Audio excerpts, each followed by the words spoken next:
नए साल यानी 2021 में अब तक पेट्रोल और डीजल की कीमत 25 बार बढ़ चुकी है।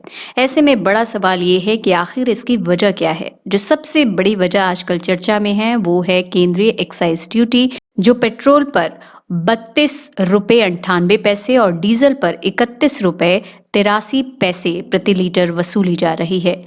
लेकिन क्या पेट्रोल डीजल की बढ़ती कीमतों की यही एक वजह है? जवाब है नहीं।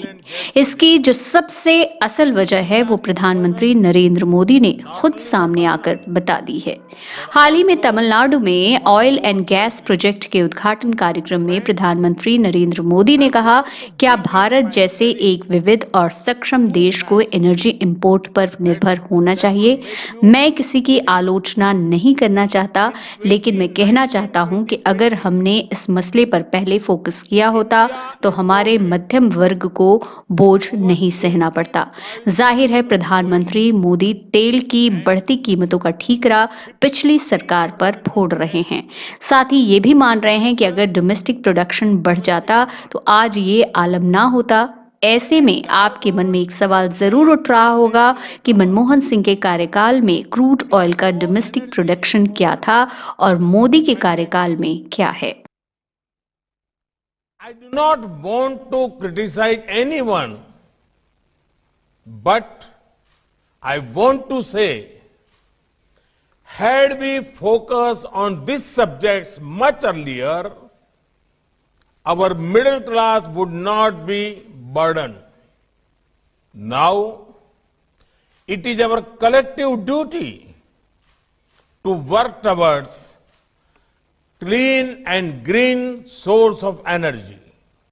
ये बात तो पीएम मोदी सही कह रहे हैं कि घटे हुए डोमेस्टिक प्रोडक्शन की वजह से तेल की कीमतें बढ़ रही हैं, पर यह सही नहीं है कि पिछली सरकारों ने इस पर ध्यान नहीं दिया।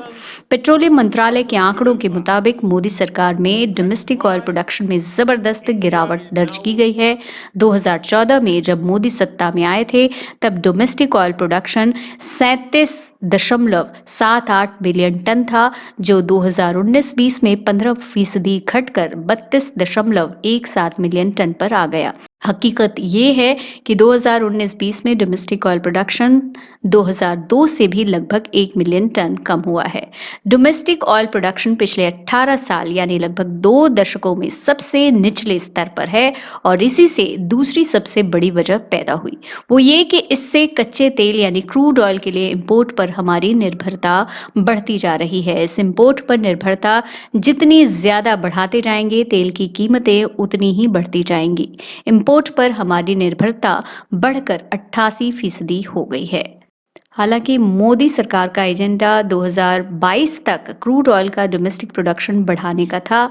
सरकार का टारगेट था कि 2022 तक कच्चे तेल में इंपोर्ट निर्भरता 10% तक घटा देंगे। 2014 में जब मोदी सत्ता में आए थे तब देश में तेल की कुल खपत का 83% बाहर से आता था, यानी मोदी सरकार इसे 2022 तक घटाकर 73% करना चाहती थी।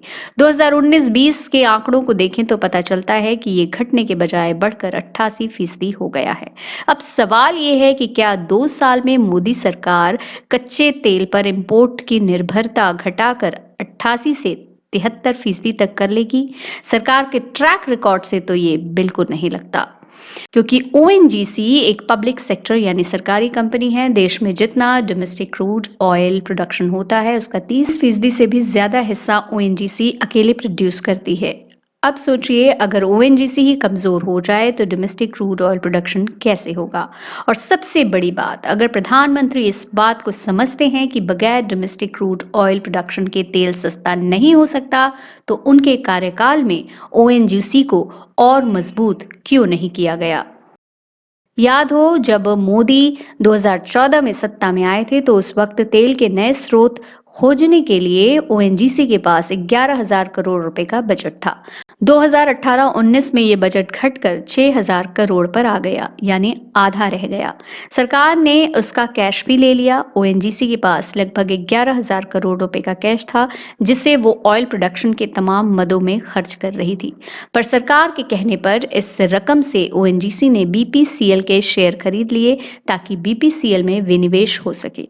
नतीजतन देश में डोमेस्टिक क्रूड ऑयल प्रोडक्शन घट गया और अब अंतर्राष्ट्रीय बाजारों में निर्भरता के चलते देश में तेल की कीमतें आसमान छू रही हैं। सत्ता विमर्श ब्यूरो की report. Furthering urges of solar power